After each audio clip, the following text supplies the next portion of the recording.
సికింద్రాబాద్ స్టేషన్లో కొన్ని ప్లాట్ఫామ్లను మూసివేస్తున్నట్లు అధికారులు ప్రకటించారు. ఆధునీకరణలో భాగంగా 6 ప్లాట్ఫామ్లను క్లోజ్ చేశారు.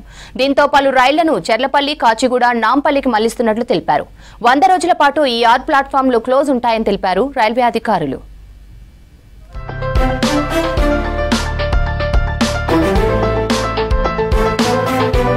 సికింద్రాబాద్ రైల్వే స్టేషన్లో కొన్ని ప్లాట్ఫామ్లను తాత్కాలికంగా మూసివేశారు.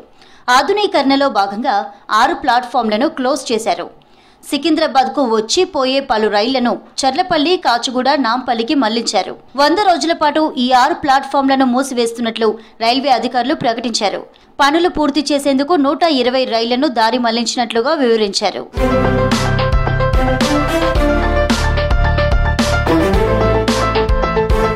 సికింద్రాబాద్ రైల్వే స్టేషన్ను 720 కోట్ల రూపాయలతో రైల్వే శాఖ ఆధునీకరిస్తోంది. రైల్వే స్టేషన్లో ప్రపంచ స్థాయి సౌకర్యాలను అందుబాటులోకి తీసుకురానున్నట్లు దక్షిణ మధ్య రైల్వే అధికారులు తెలిపారు. రోజురోజుకు పెరుగుతున్న ప్రయాణికుల రద్దీకి ఇబ్బందులు లేకుండా, స్టేషన్ పరిసరాల్లో ట్రాఫిక్ జామ్ లేకుండా ఇంటర్నేషనల్ ఎయిర్పోర్ట్ తరహాలో తీర్చిదిద్దుతున్నట్లు అధికారులు తెలిపారు.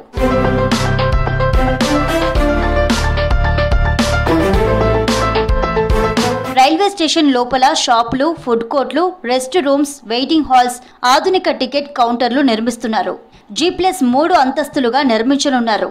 ఒక ఐకానిక్ స్ట్రక్చర్ గా దీనిని ఏర్పాటు చేయనున్నారు. స్టేషన్ కు 2 వైపులా 2 ట్రావెలర్స్ తో పాటు 2 నడక మార్గాలను నిర్మిస్తున్నారు. లిఫ్టులు, 32 ఎస్కలేటర్లు, విశాలమైన 2 ఫుట్ ఓవర్ బ్రిడ్జ్లను కూడా అందుబాటులోకి తీసుకొస్తున్నారు. స్టేషన్ కు ఈస్ట్ వైపు ఒక స్కైవేను మెట్రో స్టేషన్ తో అనుసంధానం చేస్తున్నారు. 5 kV సామర్థ్యంతో సోలార్ ప్లాంట్లను నిర్మిస్తున్నారు. అడ్వాన్స్డ్ సెక్యూరిటీ సిస్టంతో పాటు మొత్తం స్టేషన్ కవర్ చేస్తూ సీసీ కెమెరాలు ఏర్పాటు చేస్తున్నారు. Rain water harvesting, LED lighting, EV charging కేంద్రాలు, సీవరేజ్ ట్రీట్మెంట్ ప్లాంట్లు నిర్మిస్తున్నారు.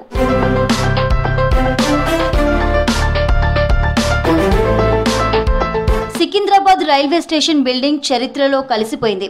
నిజాం హయాంలో హైదరాబాద్ స్టేట్ రైల్వేస్ పేరుతో ఒక వెలుగు వెలిగిన ఈ స్టేషన్ బిల్డింగ్ను ఆధునీకరణలో భాగంగా ఇప్పటికే కూల్చారు. ప్రతిరోజు ఈ స్టేషన్ నుంచి దేశంలోని వివిధ ప్రాంతాలకు 3 లక్షల మంది ప్రయాణిస్తుంటారు. ప్రస్తుతం రైల్వే స్టేషన్ 11,500 చదరపు మీటర్ల విస్తీర్ణంలో ఉండగా దానిని 37,500 చదరపు మీటర్ల వరకు విస్తరించేందుకు ఆధునీకరణ పనులు కొనసాగుతున్నాయి.